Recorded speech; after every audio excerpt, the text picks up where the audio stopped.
Hi everyone, here we've got Xiaomi Mi 10 Lite 5G, and let me show you how to reset up preferences on this device.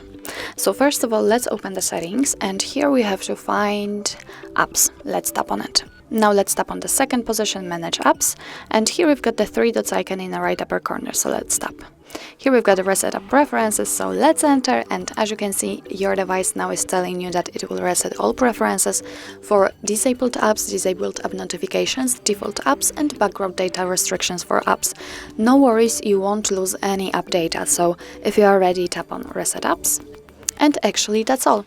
This is how to reset up preferences in your Xiaomi Mi 10 Lite 5G. Thank you so much for watching. I hope that this video was helpful, and if it was, please hit the subscribe button and leave the thumbs up.